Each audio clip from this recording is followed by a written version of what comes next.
भैया और राम राम नमस्कार। हमें तो चिंते हुई हो नाम है हमारा सचिन चौधरी जी। जमाने में गांव में सड़कें नहीं आ के कई दशक पुराने ज़माने से एक गांव में हवाई पट्टी है और यही से जो हाईटेक गांव को आउट है सागर जिला को, और जो गांव है ढाना, और इतने पंचायत के चुनाव के शुरुआत ही में चयन हो गया है सरपंच जी को और चयन हो गया है पूरी की पूरी पंचायत को। और अपना परिचय तो वे खुद दें, लेकिन पूरे गांव में मंजले भैया के नाम से प्रसिद्ध हैं। और भाई साहब जी तरीके से सरपंच को आपके नाम चयन भाव कैसे भाव और अचानक से चुनाव की नौबत नहीं आई, जो कैसे संभव हो पाओ? देखो भैया, जो है कि हमारा गांव है बहुत बुद्धिजीवी और पढ़े लिखे लोग हैं, जहाँ मतलब ब्राह्मण बाहुल गांव है।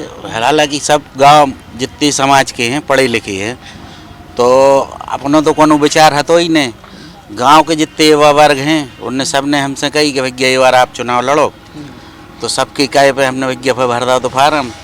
तो अब जब 2 दिन बची थी तो सब ने फिर इकट्ठे हुए गाँव की सब बैठे, तो सब ने कोशिश करके सब समाज की वो कर दस वो यहाँ से भैया बिल्कुल सब हो गए तैयार हमारे फेवर में, तो यहाँ से निर्विरोध हो गए। फिर उसके बाद हमारों ने कोशिश करके जितने गाँव की पंचायती भी निर्विरोध करवा ले। और हमारा गांव है मतलब सब ऐसे नहीं है, बहुत बुद्धिजीवी आदमी, सब समझदार। बुद्धिजीवी तो बहुत हैं हमारे, कई वरिष्ठ पत्रकार भी, दीपक तिवारी जी आपके गांव के हैं, हमारे गांव, हाँ, और भी तमाम सारे लोग हैं। लेकिन आज के दौर में दौर में अब जब जैसे 8 साल बाद तो चुनाव है, हर आदमी को चुन ले गए वो तो लड़ लेवे, तो ऐसे में मतलब इतने सब लोग इकट्ठे हो वो सामान्य तरीके से चुनवो बिना बाहुबल के कैसे संभव है? गांव में भैया जो है कि अपने मतलब ऐसा है कि बहुत हमें स्नेह दी थे गांव के सभी आदमी। हमारा जो नहीं रहा, हम कोनो पद पे तो रह नहीं है कब, तो अपन सबकी मदद करत रहे उस समय पे। तो बहुत स्नेह गांव वालों को हमारे ऊपर है और सभी बुजुर्गों को आशीर्वाद रहो, तो सभी जनों ने ऐसी कोशिश करी, तो कोशिश में सब कामयाब हो गए, वो वजह से निर्विरोध चुने गए। मुख्यमंत्री जी ने समरस पंचायत को भी एक कॉन्सेप्ट दो कि जिन गाँव में निर्विरोध सरपंच चुने जा रहे हैं उनको समरस पंचायत हैं। तो विकास को लेके क्षेत्र को, चूँकि आपको बढ़िया गांव रोड पे है, तो क्या ऐसी चीज़ें हैं जो आपको लगत के गांव में वहीं चाहिए? देखो, हमारे गांव को विकास तो एक तो शुरू से होता रहा है, वो विकास कब हम रुके नहीं।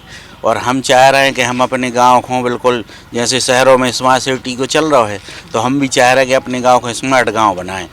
तो जो वाईफाई व्यवस्था है वह भी हम सोच रहे फ्री हो जाए, और जो हाई मास की लाइटें वगैरह हैं जी लग जाएँ, वृक्षारोपण वगैरह। और मूलभूत जो समस्या है हमारे गांव की है वह है पानी की, तो हम सोच रहे हैं बिल्कुल कम से कम डेली गांव वालों को पानी मिले, तो ये पे अपन बिल्कुल वो करें। और जो खेल वगैरह हैं ये को बिल्कुल सुचारू रूप से वो हुए, जो आजकल बंद हो गए हैं वे सुचारू रूप से चलने लगे, सो अपन ये पे सब कोशिश करके देखें जो सुविधाएँ शासन की हैं वो सुविधाओं के अनुसार अपन गाँव को सुविधा देवी। और क्या है, ग्रामीण क्षेत्र में विवाद बहुत हो जो है चुनाव के दौरान, और ऐसी दुश्मनी हो जाती है जिंदगी भर को।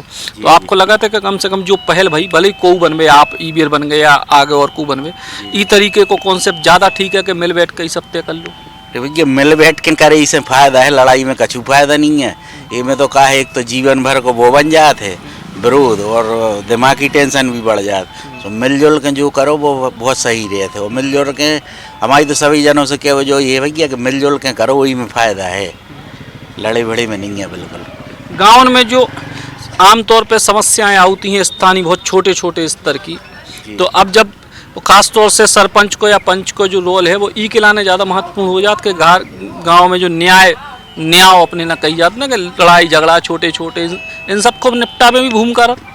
अरे हमारे गांव में तो भैया एक चौकी है, तो चौकी की जायज स्थिति है कि गांव के आदमी रिपोर्ट कर हैं तो मनो शाम तक अपने आप वापस ले ले, जायज स्थिति निर्मित होता ही नहीं है कभी। मतलब गांव की बहुत भी है कर हैं जरूर, मनो शाम तक भी घर में बैठ के निपटा ले, जरूरत ही नहीं पड़े इस चीज़ की। मतलब पुलिस वाले बेरोजगार रहता? अरे बताओ, आसपास के गाँव से चले, ढाना में नहीं है जाची। ढाना तो फ्री है चीज़ से। और नशा मुक्ति से लेकर और भी कुछ चीज़ें जो गाँव के लाने जो मूल जो आजकल अलग अलग जगह पे बातचीतें होती हैं अभियान को लेकर, ऐसा भी कछु विचार है। कहा से हमारे गांव के भी कछु युवा वर्ग नशा में आ गए हैं, तो अपन यही कोशिश करें भैया कि उनको इन चीज़ों से सबसे मुक्ति दिलाई जाए, और उनको भी सब बनाया जाए, जो चीज़ें छूट जाए उनसे कहा घर बर्बाद होता ही है। नशा से कोनो को फायदा नहीं है, सब चीज़ से वो बर्बादी, विवाह को छोड़ के सब बर्बादी है। ये कि मैंने अपने जन की धन की सब चीज़ की हानि है नशा से। तो नशा तो करो ही नहीं चाहिए। अब कछु है एवा हमारे वर्ग, तो अपन कोशिश करेंगे छूट जाएगा, अच्छी बात है। तो ढाना के सरपंच महोदय की बहुत सारी योजना है, बहुत सारी उनकी सोच है, और सोच ऐसी है कि गांव में समरसता भी बनी रहे और सबसे मिलजुल के वे काम होवे जो गांव के विकास के लाने बेहतर होवे, और उनकी कोशिश जा है कि अपने जो ढाना गांव है उसको एक स्मार्ट गांव के तौर पे बदल पाएँ। सचिन चौधरी, बुंदेली, पौछार।